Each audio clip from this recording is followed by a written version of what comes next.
Gran Turismo is the true story of Jan Martinborough, who went from the digital world of racing into the real-life world of racing and was successful. It's a wish fulfillment story, full of speed, intensity, and drama. When Neill decided that his approach was going to be to shoot on the real racetracks with real cars driving at speed, the problem that we had to solve was how are we going to capture that in camera? Very clearly, the vision from Neill was he wanted this movie, Gran Turismo, to be very real.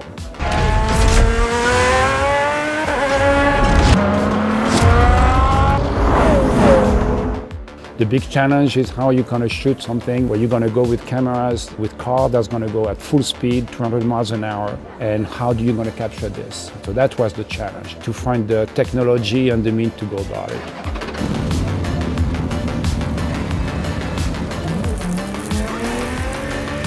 It literally is not possible to put cinematic level 6K, 8K sensor into the LMP2 race car's cockpit unless we had the Rialto. So it was genuinely essential. The Rialto is a detachable front end of the Sony Venice. Fiber optic cable goes to the brains, so you have the sensor up the front, and it makes it a very small unit, so we can put it in tiny places, which is ideal for cars. We were super specific about when to be inside the cockpit versus outside the cockpit, because outside you also get this amazing sort of particulate water or dust hitting the windshield and reflections and everything else that put you undeniably on the track.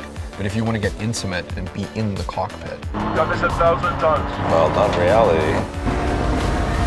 Without being able to do what the Rialto does, we would genuinely have had to rebuild the race car. I really just can't say enough about the Rialto. It's just amazing. If you miss a line in the game, you reset. You miss it on the track, you could die. So the Venice was chosen for its Rialto mode and dynamic range. With the dynamic range, you can set the stop, let the car go, and through shadow and cloud and coming out to sunlight, the range holds and all the information is still there.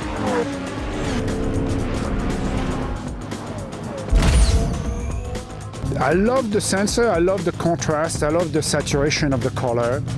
How do you make the audience feel like they're there as much as possible in a way that feels like you're moving, or that it's visceral, or that it's experiential?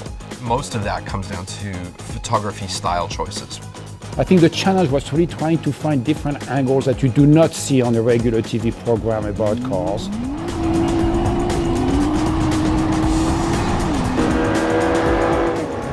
We eliminate as much as possible of any element that was not conveying speed to us. Camera low to the ground, lots of tarmac.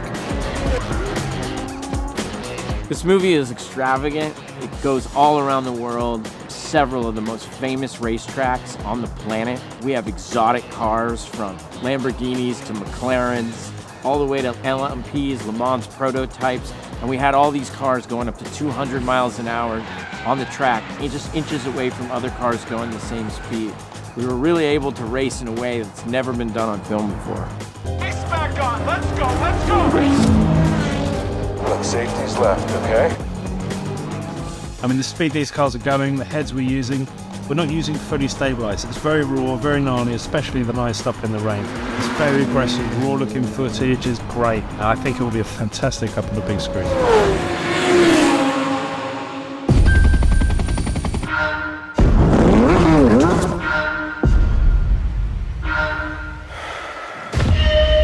Hey everyone, we are so excited to tell you about our movie, Gran Turismo. This movie is made for the cinema. It's a Sony PlayStation partnership. It doesn't get any better than this. It's a movie based on a true life story. With heart-pounding action, drama, it's a love story. And it's badass race car action that you're gonna feel like you're in the middle of. Body vibrating sound. The audience is going to feel every jolt, every thrill of this racing at 200 miles per hour. We're excited to share Gran Turismo with you exclusively in theaters.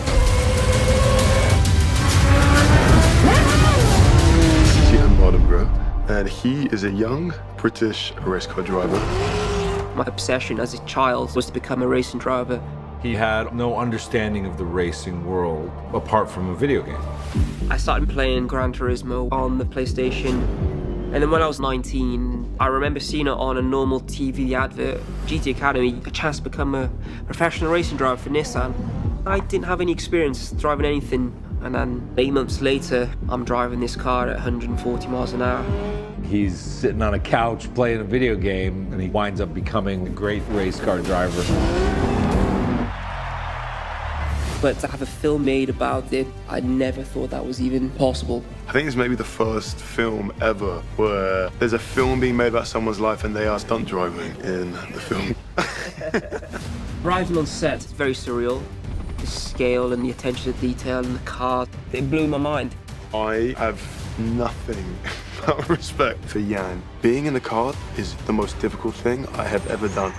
Jan has this burning passion and desire to achieve more than what his circumstances were allowing.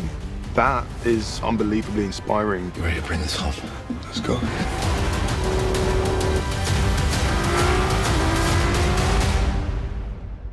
Hope you enjoyed your behind the scenes look. Don't forget to like, subscribe, and I'll see you here next time. Later.